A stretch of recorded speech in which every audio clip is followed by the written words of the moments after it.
এ দুনিয়া সুখের জায়গা নাহি কদাচন, দুনিয়া সুখের জায়গা নাহি রে কখন।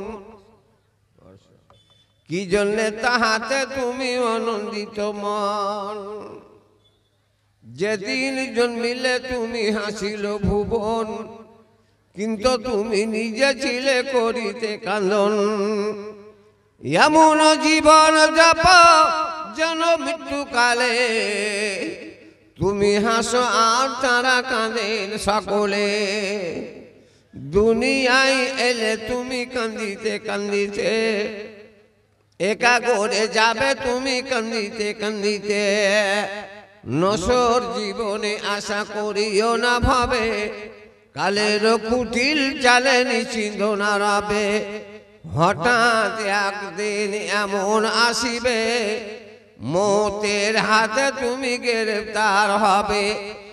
ডাক্তার সেদিন হইয়া নিরুপায়, কবে তারে ভাই বন্ধু মাতা ও পিতায়।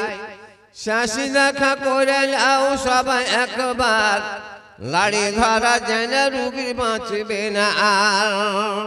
আত্মনয় গানা তখন শুনিতে পাইয়া, হোল হোল বাধাইবে কান্দিয়া কান্দিয়া। কেহু কবে ভাই ভাই, কেহু পিতা পিতা, কেমন ভুলব বাবা তোমার মমতা। গড়া গড়ি দিবে পরিমা জননী তোমার, মা বলে ডেকে যারে ধন একবার। কেহু তো ভাঙিবে মাথা বলে স্বামী স্বামী, ছেলে লিয়ে এবার কথা যাইব রে আমি। যমদূত রায়ের সে সময় আসিয়া, কবে রে আদম চিনল চোখ তুলিয়া।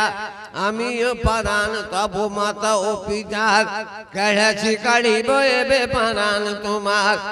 এখনই তোমার বংশ আতিম করিব, বিষয় সম্পত্তি তোমার কাহকে দিব।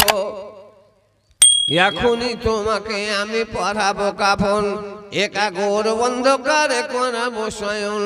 সমস্ত পৃথিবী কোলে মদত তোমার, আমার হাত হতে পাবে না নিস্তার। আফসুস জিতুলে এসে এ কোন জমানা, আফসুস জিতুল এসে এ কোন জমানা। গ্রামের মডেল হলো কবিস কমিনা, সমাজের নেতা হলো ফাসেক বদকার। সমাজের মুখিয়া হলো ফাসেক বদকার, লুটকিল সোনার হার গলাতে গাধার। একই বংশে হাজি হয় আর হয় গাজী, আর কেহ হয় পাজি কেহ মহাপাজি। আফসুস জিতুল এসে কোন কাল, লাগিল বেদানা বলে বিকিতে মাকাল। কলিকালে চক্করে তাই হইয়া গেল লেবু, ভদ্রের ভদ্রতা গেল ছুঁচা হলো বাবু। বলা ভুল যেন বলা কিছু খোদাকে, দেয়নি দাদাকে মাল দিয়েছে গাধাকে। শ্রদ্ধেয় বিজ্ঞ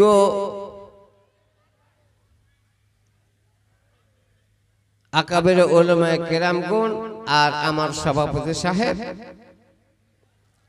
আমার পরিচিত দেশে পরিচিত শ্রোতা সামিন ভাই বন্ধু বাপগণ, পর্দার আড়ালের আমার আদরের আদরিনী লজ্জাশীলা মা আর বোনেরা, অগণন তারিফ আল্লাহর। যে আল্লাহর তারিফ করে কোনো শেষ নাই। যে আল্লাহ এক, দ্বিতীয় আমাদের মাবুদ কেহ নাই। আর আল্লাহ পাক আমরাকে মানুষকে আশরাফুল মাখলুকাত, পৃথিবীর বুকে যত প্রাণী আছে, যত জীব আছে, পিঁপড়া থেকে নিয়ে হাতি পর্যন্ত, কুকুর থেকে নিয়ে শোর বিড়াল পর্যন্ত, যার মধ্যে জান আছে, এই মখলুক প্রাণীকে আল্লাহ পাক যত তৈরি করেছেন, তার মধ্যে থেকে আমরা হলো সব চাইতে সর্বের সেরা। মানুষ হলো সব চাইতে উত্তম। এবং সেই মানুষের মধ্যে আদমের যুগে মানুষ ছিল, শীষের যুগে মানুষ ছিল, হুদের যুগে মানুষ ছিল, ইদ্রিসের যুগে মানুষ ছিল, নূহের যুগে মানুষ ছিল। যতগুলো মানুষ আছে সবকে আপনি ত্যাগ দিয়ে ফেলে দেন। আমরা শেষ নবীর উম্মত যতগুলো মানুষ আছি, আমাদের সম্মান ইজ্জত বড়, এমনকি আমরা আর সব নবীদের সাক্ষী দিব। এটা দলিল বলছে। কত বড় আমার দাম, আয়াতের তর্জমাটা পরে করছি। আমি মসজিদ সম্পর্কে একটা আয়াত পাঠ করেছি। দাম আমার কত, একটা ছোট্ট করে ঘটনাটা বলি। মসজিদ তো তৈরি হবে, মসজিদের এটা জালসা। আল্লামা ইকবাল কবির সম্রাট, বিরাট একটা জ্ঞানী লোক ছিলেন আল্লামা ইকবাল। যেমন বর্তমানে ডাক্তার জাকির নায়েক, ঠিক ডাক্তার আল্লামা ইকবাল ওরকম খুব বিরাট একটা লোক ছিলেন। স্পিনের মধ্যে খিলতাবাতে মসজিদ একটা তৈরি হলো। যে আমার বেটা 500 টাকা এনেছে, তো কীর্তিবাতে একটা মসজিদ হলো স্পেনের মধ্যে, খুব বিরাট বিশাল মসজিদ। কত বড় মসজিদ, কত বড় একটা মসজিদ। আর ওই মসজিদটা রাইতে রাইতে তৈরি করে কমপ্লিট করেছিল, রাইতের মধ্যে তৈরি করে কমপ্লিট করেছিল। তো বিরাট মসজিদ, কেউ বলে 1,35,000, কেউ বলে 85,000 মানুষ একসাথে আপনার জামাতের নামাজ পড়বে। এত বড় মসজিদ। নাম শুনে ডাক্তার আল্লামা ইকবাল চলে গেলেন স্পেনের মধ্যে ওই কীর্তাবার মসজিদকে দেখতে। 2-3 দিন থাকলেন। থাকার পরে শুতে শুতে চলতে চলতে উনি শের ফেলে দিতেন, বইয়ে লেখা আছে।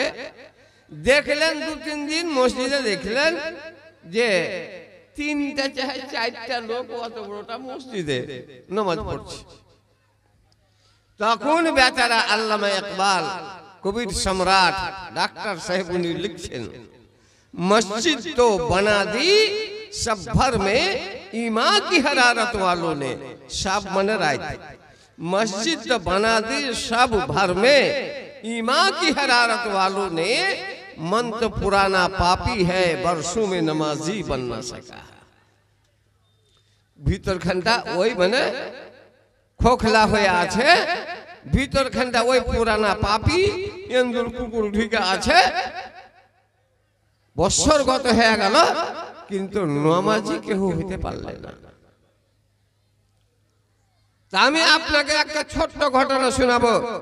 রুহুল বায়ান একটা বই, সে বইয়ের মধ্যে লিখছেন মুসান্নিফ, হযরত মুসা নবী একদিন আল্লাহকে বলছেন যে আল্লাহ, আমি তোমার একটা বান্দা, একটা নবী, আমি একটা মানুষ, কিন্তু আল্লাহ গো তোমার ক্ষমতা কত, কুদরত কত, তোমার শক্তি কত, একটু দেখাইতে তা আমি দেখতাম।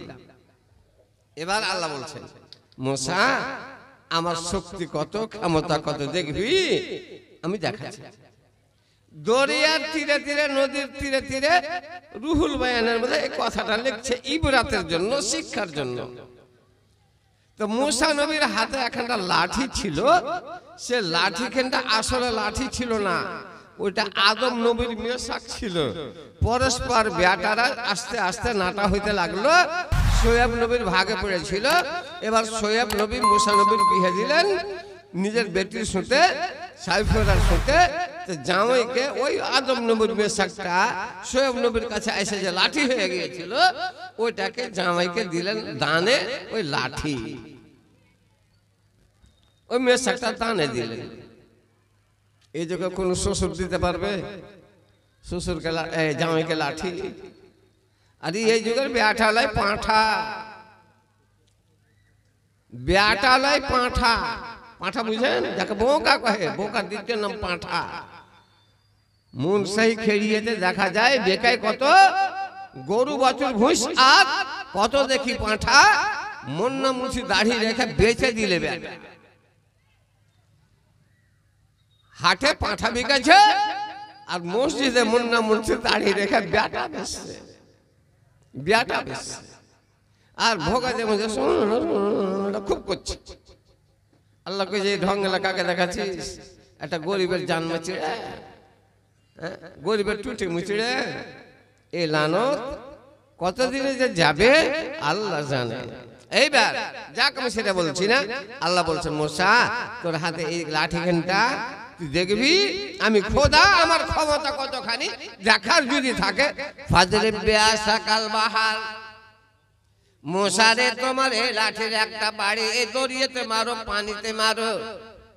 মুসা নবী পানির উপরে একটা আঘাত করলেন লাঠির বাড়ি মারলেন যেমন লাঠির বাড়ি মারা ফাসাকাল বাহারা যাবে দরিয়া ফেটে গেল পানি দুই ধারে হয়ে গেল এত দূর হয়ে গেল চওড়া হয়ে খুব ফাঁকা হয়ে গেল।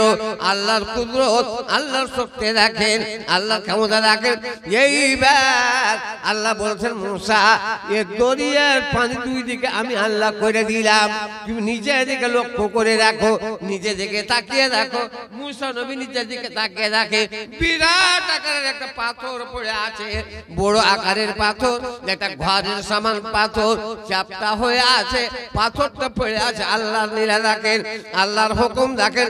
আল্লাহ বলছেন বান্দা তুমি আমাকে চিনতে পারো না তুমি আমাকে মানতে পারো না। আল্লাহ কেমন যদি তোমার চিনার মনে থাকে আল্লাহ কেমন যদি তোমার পহচান করার মনে থাকে আল্লাহ ক্ষমতা দেখার মনে থাকে মান আরাফা নাফসাহু ফাকাদ আরাফা রাব্বাহু। আল্লাহ নবী বলে দিয়েছে আল্লাহ বলছেন ওরে বান্দা রে আল্লাহকে দেখতে গেলে আল্লাহকে চিনতে গেলে বেশি দূর যেতে হবে না বেশি দূর তুমি যেও না কাটিহার যেও না বোম্বাই যেও না সিমনে গ্রামের মধ্যে তুমি চলিও না তুমি নিজের দেহটার দিকে তাকিয়ে রাখো ওইখানে তুমি আল্লাহকে চিনে নিবে। দেহটার দিকে তাকিয়ে দেখো আল্লাহকে ওইখানে চিনতে পারবে। এবার মুসা নবী আল্লাহ বলেন মুসা এই লাঠির বাড়ি এই নিচেখানে তুমি চলে যাও পাথরটা উঠে নিয়ে আসো। ফাকালা মুসা ইয়া রাব্বি লাম তাস্তাতি আলাইহি মুসা বললেন আল্লাহ এ শক্তি আমার নয় এত বড় পাথর আমি কি করে উপরে নিয়ে যাব কেমন করে নিয়ে যাব আমার শক্তি নাই আমি নিয়ে যেতে পারবো না। আল্লাহ বলেন মুসা তবে এই লাঠির বাড়িটা পাথরের উপরে একবার আঘাত করে দাও একটা বাড়ি মারো। মুসা নবী লাঠির একটা বাড়ি মেরে দিলেন ফাসাকাল হাজারা ওই পাথর কিন্তু ফেটে গেল পাথর দুই টুকরো হয়ে গেল। লাঠির বাড়িতে পাথর জীবনে ভাঙবে না আর জীবনে ভাঙবেও না এটা আল্লাহর হুকুম আল্লাহর ক্ষমতা। পাথর দুই দিকে হয়ে গেল যেমন পাথর দুই দিকে হয়ে যাওয়া এবার মধ্যখানে মুসা তাকিয়ে দেখে যেন কি সুন্দর করে রুম করা আছে একটা ঘর করা আছে শুধু ঘর নয় চারিদিকে আয়না ফিট করানো একবার জোনাকের মতো এবার আয়না লাগা আছে টকটক করে জ্বলতে আছে। শুধু তাই নয় ওই পাথরের মধ্যে ঘরের আকার আল্লাহ করে রেখেছেন আর ওই পাথরের মধ্যে একটা বুড়ো মানুষ বয়সটা যে কত আল্লাহ বেশি জানেন একটা বুড়ো মানুষ পাথরের মধ্যে আছে আর জান্নাতের গদিদার বিছানা তার জন্য আল্লাহ জমিয়ে রেখেছেন। আর শুধু তাই নয় ওই লোকটার সামনে সুন্দর 5-7 প্লেটে 5-7 রকমের খাদ্য সেই খাদ্য কোথাকার গো আল্লাহ পাক জান্নাত থেকে বুড়োকে দিয়ে পাঠিয়েছেন আল্লাহ পাক নিজের বান্দাকে দিয়ে পাঠিয়েছেন। যেমন এই দৃশ্য দেখা ওই বুড়ো মানুষটা চোখ মাথার চুল পাকা তো দূরের কথা চোখের বুড়ো গুলো যেন পেকে গেছে আর বুড়ো মানুষটা আল্লাহর জিকির করতে আছে অঙ্গলে আল্লাহর জিকির করে। যেমন দৃশ্য দেখা মুসা নবী জোর করে সুবহানাল্লাহ বলে দিলেন জোর করে বলছেন সুবহানাল্লাহ। যেমন সুবহানাল্লাহ বলা বুড়া মানুষটা এমনি করে দুই লোক দিয়া পাতা দুটা হাটিয়া মুসার দিকে তাকিয়ে বলছে এ মুসা আরে সুবহানাল্লাহ মানুষ বলে কোন আশ্চর্য জিনিস দেখে তারপরে সুবহানাল্লাহ শব্দটা বের হয় তো তুই কি এমন বিরাট জিনিস দেখলি যে সুবহানাল্লাহ বলছিস। এবার মুসা বলছেন আল্লাহ আপনার ভাগ্য কত ভালো করেছে, আপনার কপাল কত ভালো, আপনার নসিব কত ভালো, দুনিয়ার ঝামেলার মধ্যে থেকে টেনে নিয়ে এসে এই পাথরের মধ্যে তোমাকে জান্নাতের বিছানা দিয়েছেন। আর এই পাথরটাকে আল্লাহ পাক জান্নাতের সঙ্গে পরিবর্তন করেছেন। আর জান্নাতের বিছানা শুয়ে আছো, জান্নাতের পোশাক পরে আছো, আর জান্নাতের খাদ্য প্লেটে রাখা আছে, আর তুমি আল্লাহ আল্লাহ করো, জিকির করো। তাই আমাকে দেখে আমাকে আশ্চর্য লেগে গেল, সুবহানাল্লাহ বললাম। মুসা এবার লোকটা বলতে লাগলো, মুসা রে তুমি এই দৃশ্য দেখার পরে আশ্চর্য তোমাকে লাগলো, সুবহানাল্লাহ বলে দিলা, কিন্তু মাঝে মধ্যে আমি কাঁদি। আমার এই পাথরের মধ্যে আজ এক নয় দুই নয় 100 বছর নয় 150 বছর নয় 50 বছর নয়, এই পাথরের মধ্যে ঢোকা আমার মোটামুটি 1450 বছর হয়ে গেল। আল্লাহ এর মধ্যে আমাকে 1450 বছর থেকে রেখেছে। যেমন এই কথা বলা আর একবার সুবহানাল্লাহ জোর করে বলেছেন, যেমন সুবহানাল্লাহ বলা বুড়া মানুষটা এই মুসা বারবার তুই সুবহানাল্লাহ কই আমার গায়ে আগুন লাগে। কিছু কেন মুসা রে তুমি সুবহানাল্লাহ কেন বললা? না তুমি এত বড় আবেদ, এত বড় আল্লাহর পিয়ানা, আল্লাহর এত ভালোবাসা যে 1450 বছর ধরে 1450 বছর ধরে এই পাথরের মধ্যে তুমি ঠিক ইবাদত করো, আল্লাহর জিকির করো, আল্লাহর সেবদোসানা করো, তোমার মতো ভালো কে হবে গো? এবার বৃদ্ধ লোকটা বলে, মুসা তুমি জানো না, সত্যকার মানুষ তুমি চিনতে জানো না। যদিও তুমি নবী, আল্লাহর ভালোবাসাকে, আল্লাহর পিয়ারাকে, আল্লাহ কাছে মুত্তাকিকে, আল্লাহর কাছে দামিকে, আল্লাহর কাছে মূল্যবানকে তুমি জানো না। বুঝতে পারা গেল আমি জানি শেষ জমানার একটা পয়গম্বর হবে, শেষ জমানার একটা নবী হবে, যিনি রাহাতিল আশিকিন, মুরাদিল মুশতাকিন, শামসিল আরিফিন, সিরাজিস সালিকিন, মুহিব্বিল ফুকারা ওয়াল মাসাকিন, মুহাম্মাদুর রাসূলুল্লাহ সাল্লাল্লাহু আলাইহি সাল্লাম শেষ জমানার একটা নবী হবে গো, যার নাম মুহাম্মদ। অন্তরে বলেন সাল্লাল্লাহু আলাইহি সাল্লাম। ওই মুহাম্মদ নবী এত পিয়ারা, শুধু অত মুহাম্মদ নবী না, ওর উম্মতেরা এত দামি, এত তার মূল্য, এত তার ওজন, এত ফজিলত, কাল কিয়ামতের কোটে, কাল কিয়ামতের কোটে ওই মুহাম্মদ শেষ নবীর উম্মতেরা যদি 5 ওয়াক্ত নামাজ জামাতে পড়ে থাকে, 5 ওয়াক্ত নামাজ মসজিদে আল্লাহর ইবাদত যদি করে থাকে, এশারের নামাজটা পড়ে জামাতের নামাজ আদায় করে আবার ফজর ওয়াক্তে যখন মুয়াজ্জিন আযান দিবে, আসসালাতু খায়রুম মিনান নাম, এর মানে হলো আসসালাতের মানে নামাজ, খায়রুম মানে ভালো, মিনান নাম মানে নিন থেকে ভালো। যখন মুয়াজ্জিন আযান দিবে, ওই মুমিনটা, ওই আমার মা, ওই আমার বোন এশারের জামাতে নামাজ পড়েছে, আবার সকালে ফজরে যদি জামাত আদায় করে নাই, আর ইমাম একটু কিরাতে কোরআনের আয়াত গেরা 20 আয়াত যদি পড়ে, আর ওই মুসলমানটা ফজরের জামাতে 2 রাকাত আদায় করে নিতে পারে, কাল কিয়ামতের কোটে ওই মুহাম্মদ সাল্লাল্লাহু আলাইহি সাল্লামের শেষ জামানার নবীর উম্মতের ফজরের 2 রাকাত নামাজ কাল কিয়ামতের কোটে যদি এক পাল্লাতে করে দেওয়া হয়, আর আমি 1450 বছরের ইবাদত করে যদি এক পাল্লাতে করা হয়, ওই নবীর উম্মতের এত বড় দামি, এত বড় ফজিলত যে ওর 2 রাকাত নামাজের ওজন এত বড় হবে যে আমার 1400 বছরের ইবাদত কিন্তু হালকা হয়ে যাবে। ওরা দামি বেশি, আসলে দামি বেশি, কিন্তু আজ দাম নাই। একটাই লোকের 3টে নাম, ফজিলা, ফজলু, ফজলুর রহমান, নাকি? একটাই লোকের 3 নাম, ফজিলা, ফজলু, ফজলুর রহমান। রাখবো হক কথা মানুষ বেজার, উচিত কথা বন্ধু বেজার, কড়া কথা বহু বেজার, আলো হইলো চোর বেজার, বাসি ভাতে কুটুম বেজার, আর গরম ভাতে বিলে বেজার, বুড়া মানুষ চিড়ে বেজার, জুয়ান লোকের মজা হয়, কুলিল হাক ওয়ালাও কানা মোটা। হক কথাটাই কহ, যদিও কড়া লাগে। ছোট যখন ছেলে হয়, ওই যে ফজলে রে, ফজলে, ফজলে বে, ছোট ছিল 10 বছরের আগে, তখন ফজলে কে ওকে ডাকতো। আর 10 বছর যখন টেপে গেল, একটু বড় হলো, লেখাপড়া করতে লাগলো, ফজলু, ফজলে থেকে তখন হইলো ফজলুল। আর বাড়ি ঘর পাকা করে নিলে, 4 চাকা গাড়ি কিনে নিলে, তখন ওর নাম হলো ফজলুর রহমান। একটাই লোকের 3 নাম, ফজলা, ফজলু, ফজলুর রহমান। মসজিদ এটা জালসা। আল্লাহ বলছেন কোরআনে, এবার শুনুন, আমার দাম অতটা, তাই ওই দাম কতটা, ওই দাম জিনিসটা আপনার কাছে আজ একটু দেখবেন যে আমার দাম কত। এইবার আল্লাহ কোরআনে বলছেন, এখন আয়াতে আসেন, ইন্নামা ইয়ামুরু মাসাজিদাল্লাহি মান আমানা বিল্লাহ। মসজিদ বানাবে কারা? মসজিদে দান দিবে কারা? মসজিদে টাকা দিবে কারা? মসজিদে সিমেন্ট দিবে কারা? ইট দিবে কারা? বালু দিবে কারা? গিট্টি দিবে কারা? ছড় দিবে কারা? মান আমানা বিল্লাহি।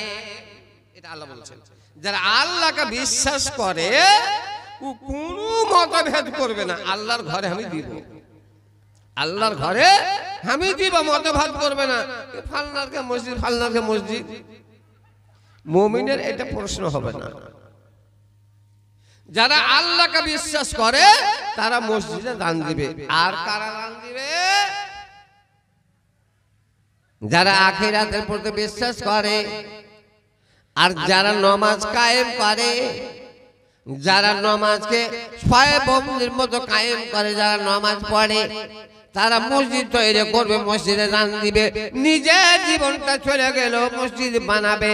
ভাইরা, নানারা, দাদুরা আমার একদল সেজেছে মসজিদ ভাঙতে, আর আমরা মুসলমানেরা বুকে পাটা কত, বুকখান সব দৌড় কত, কলিজা আমার পুরুট কত, একদল মসজিদ ভাঙার জন্য দাঁড়িয়ে গেছে, আর কত করে মসজিদকে দখল করেছে। আর আমরা মুসলমানেরা মসজিদ তৈরি করবো বলে বুকে সাহস করে বসে আছে। বর্তমানে শুনেছেন আমার দিল্লির যেটা জামে মসজিদ, ওই মসজিদের উপর আরচান লেগে গেছে। দিল্লির যে জামে মসজিদ, এখন ওর উপর আরচান, যেটাকে শাহজাহান করে গেছেন। শাহজাহান একটা নেককার মানুষ ছিলেন গো। শাহজাহান নেককার মানুষ ছিলেন। আল্লাহ কোরআনে বলেছেন, কি বলেছেন? ইন্নাস সালাতা তানহা আনিল ফাহশাই ওয়াল মুনকার। নামাজ মানুষকে অন্যায় থেকে, নাজায়েজ থেকে রুখে দিবে।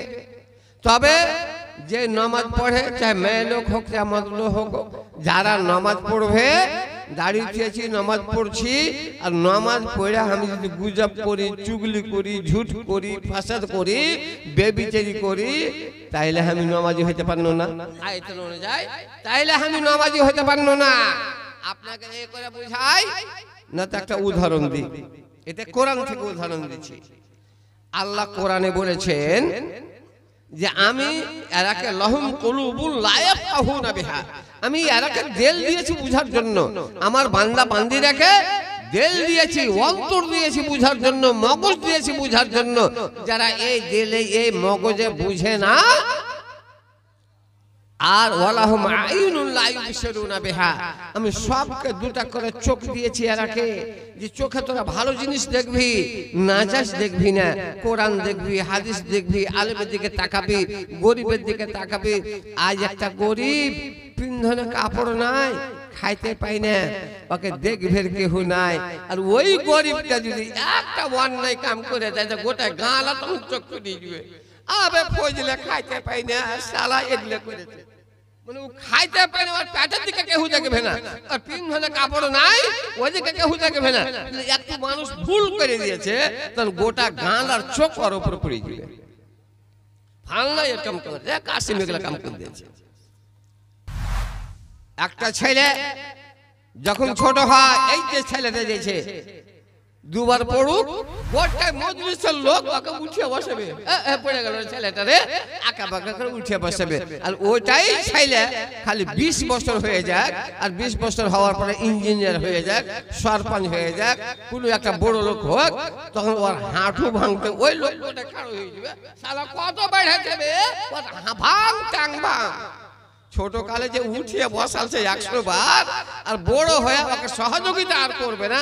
ইসরাইলের আজ তাকতওয়ার কেন, শক্তিওয়ালা কেন? কারণ হলো এই জোয়ারকে মধ্যে হিংসা নাই, এক অপরের দিকে তাকিয়ে দিবে, দেখবে এই লোকটা হলো অসহায়, এক যত দে এক উপর বলে উঠা, আর এক অপরের মদত বুঝে, এক অপরের সাহায্য বুঝে বলে এখন পর্যন্ত নিজের পায়েও শক্ত হয়ে আছে। পড়িতে বাড়িতে ঘরে চলতে ফিরতে এক অপরকে সাহায্য ওরা করবে, ওর মধ্যে হিংসা জিনিসটা নেই।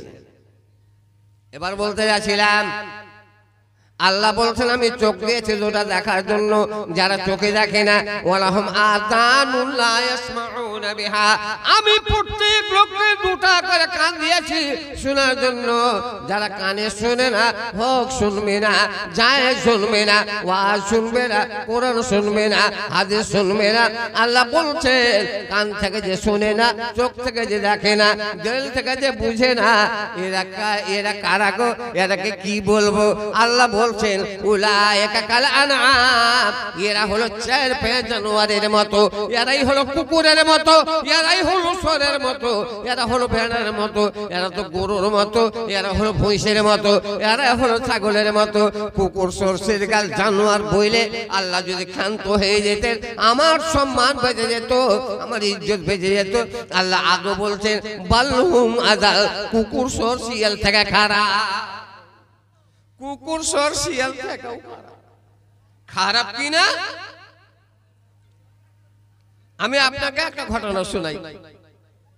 আমার মাওলানারা জানেন হিন্দুস্তানের মাটিতে একটা আলেম শহীদ হয়েছিলেন, শাহ ইসমাইল শাহী।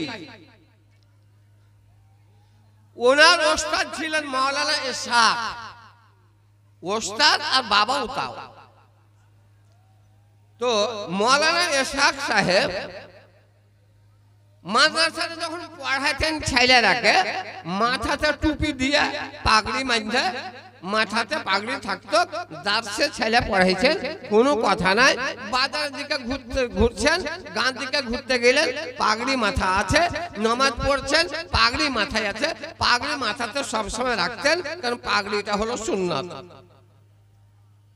কিন্তু জুমার দিন যখন মিম্বরে দাঁড়িয়ে ওই 3 কাঠটাতে দাঁড়িয়ে যখন খুতবা দিতেন, তো মাওলানা ইসমাইল শাহী মাথার ওই পাগড়িটাকে নামিয়ে খুতবা দিতেন।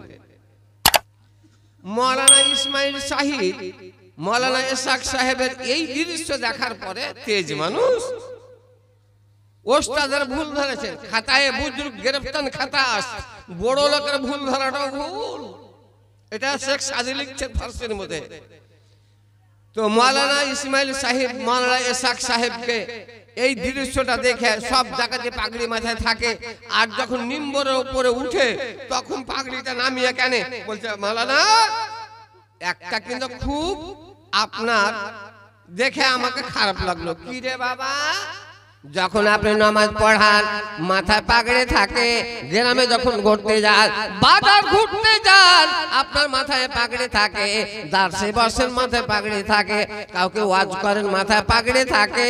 কিন্তু জুমার দিন যখন চলে আসে, এই নিম্বুরটাতে দাঁড়িয়ে মাথার পাগড়ি নামিয়ে কেন খুতবা দেন, এটা দেখে কিন্তু খারাপ লাগে। মাথা উলঙ্গ কইরা মাথা খালি রেখে আপনি খুতবা দিচ্ছেন, কারণটা কি? এইবার মাওলানা ইসমাইল বলছেন, বাবা তুমি সাদ করিও না, আরমান করিও না, শখ জাগাইও না, আমি পাগড়ি নামিয়ে কেন খুতবা দিই রে বাবা, এটা আমাকে আমার মধ্যে থাকুক, তুমি কিন্তু জানতে চেও না। তুমি জানতে চাও না? না জানবো, জানবে যে পাগড়ি নামিয়ে কেন খুতবা দিই।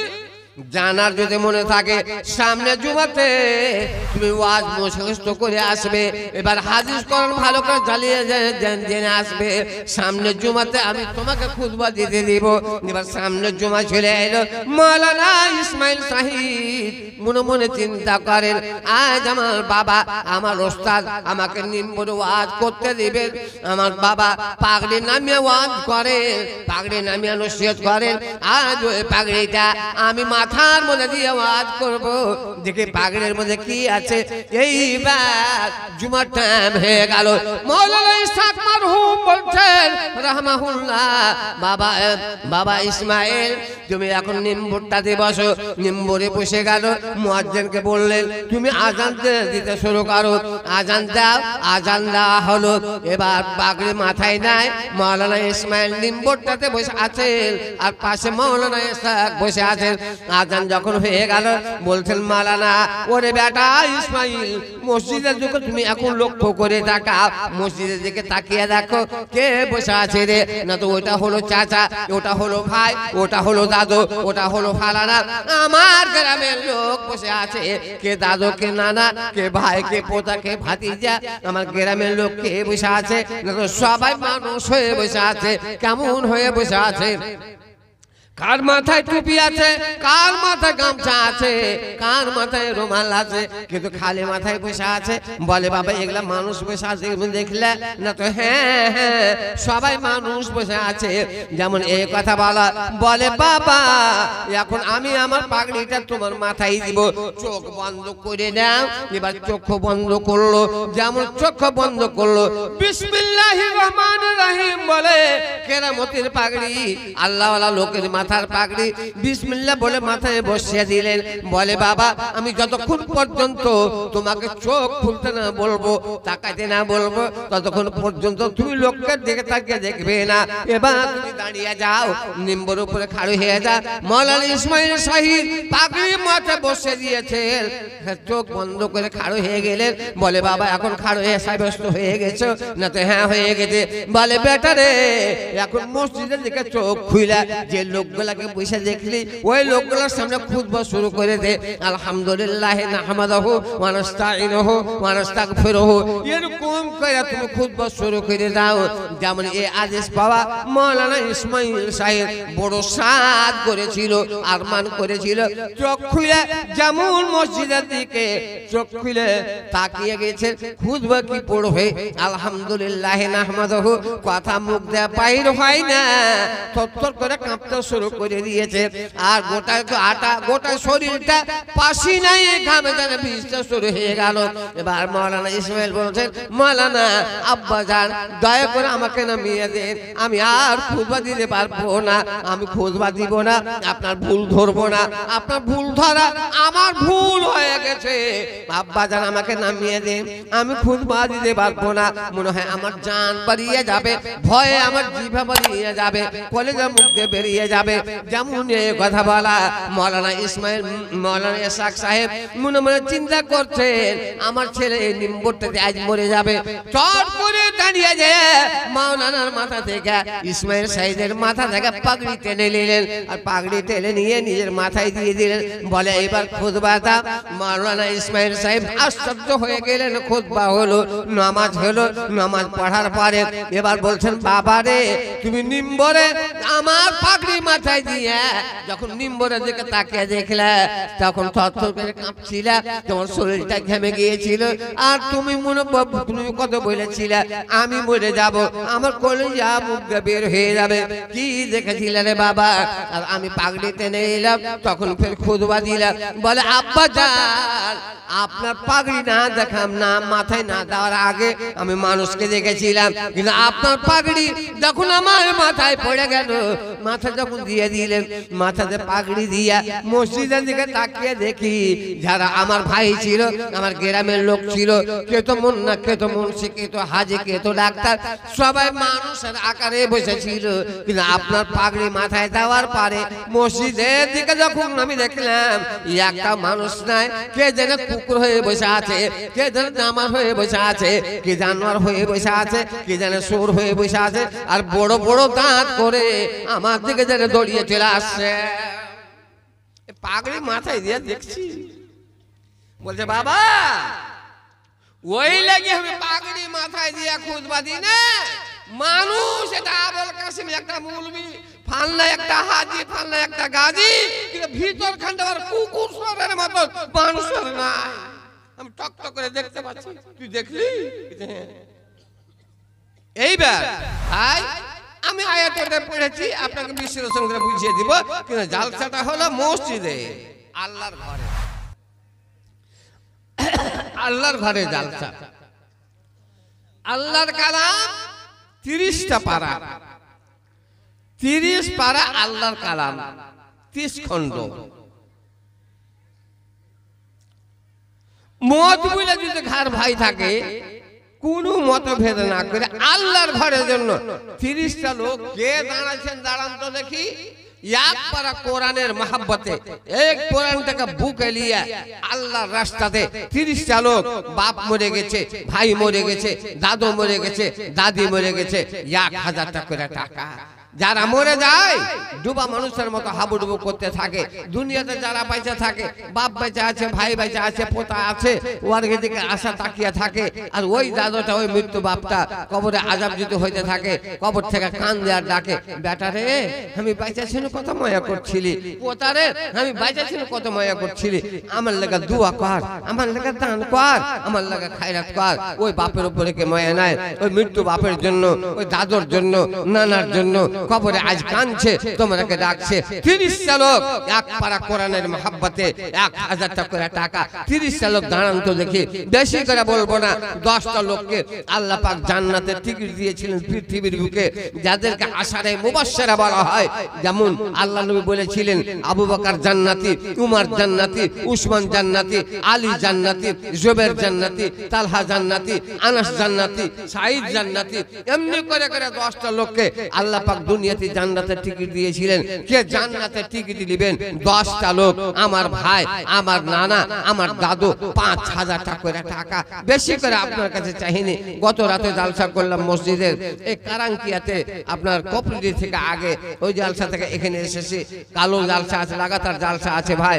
তো মসজিদের ওরা আদায় হইতে লাগলো। আদায় হলো কতটি? 17 লাখ টাকা। 17 লাখ টাকা আদায় হলো। ওরা দেল খুলে দিতে লাগলো। এবার আসেন, 1000 টাকা করে টাকা, 30টা কলম আপনার কাছে চেয়েছি, বেশি চাইনি। এক পারা কোরআনের মহব্বতে আল্লাহকে ভালোবাসেন না?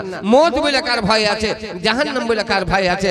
আমার মায়েরা বোনেরা, তোমরা পর্দার আড়াল থেকে টাকা পয়সা, ধান চাল, ডিম কাঁথা, মুরগি পাখা, হাতের লাখের কনে, থালি বদনা, লোটা, কুচুর গিলাস, যেই যা পারো আমার মায়েরা বোনেরা পর্দার আড়াল থেকে দিয়ে পাঠাও। কারণ নবী বলছেন তোমাদের গুনাহ হলো বেশি, নেকি হলো কম। তাই তাসাদদাকনা হাদিসের মধ্যে এসেছে, তোমরা দান বেশি বেশি করে করো। তাই 1000 টাকা, 5000 টাকা, 5 ওয়াক্ত নামাজ ফরজ আছে, জোহর, আসর, এশা, মাগরিব, এশা, ফজর, 5 ওয়াক্ত নামাজ ফরজ আছে।